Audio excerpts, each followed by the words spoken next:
CES, l'événement du printemps à ne pas louper à Los Angeles.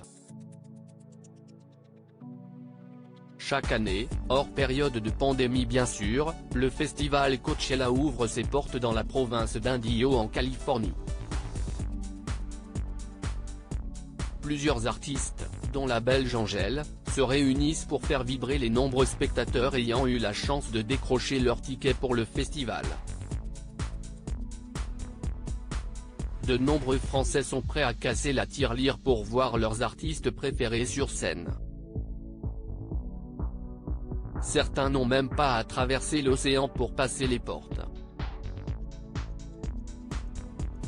Célie, Saba, Tidiane, Aladji, les 4 aînés d'Omar et Lensi, n'ont en tout cas pas eu besoin d'un billet d'avion. Installés à Los Angeles avec leurs parents depuis plusieurs années, les plus grands n'ont eu qu'à prendre la voiture pour se rendre à l'événement. On ignore si papa était de la partie mais maman était bien présente. La femme d'Omar Sy a pris soin d'immortaliser elle-même ses 4 enfants tendrement levés dans un canapé, en train de se faire des câlins.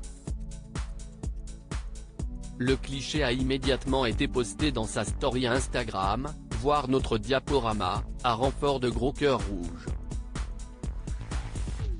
Il y a fort à parier que la petite dernière de la famille Amani Nour, née en 2017, soit restée sagement à la maison avec son célèbre papa pour laisser profiter les grands d'un tel moment qu'elle aura peut-être elle aussi l'occasion de vivre d'ici quelques années. Je fais pareil avec mes enfants s'ils n'est pas du genre à évoquer sa vie de famille et ses 5 enfants à tout bout de champ. Omar Sy accepte parfois de se livrer sur sa tribu et l'éducation que lui et son épouse Hélène leur donnent. Installés aux États-Unis, il tente tant bien que mal de ne pas leur faire oublier le français qu'ils ont acquis. Mais ce qui importe le plus pour lui, c'est de leur faire prendre conscience du collectif et de conserver les relations qu'il entretient avec chacun. Une fois qu'on a tracé sa route, qu'on s'est planté quelque part, c'est plus facile d'accepter l'idée qu'on appartient à un groupe.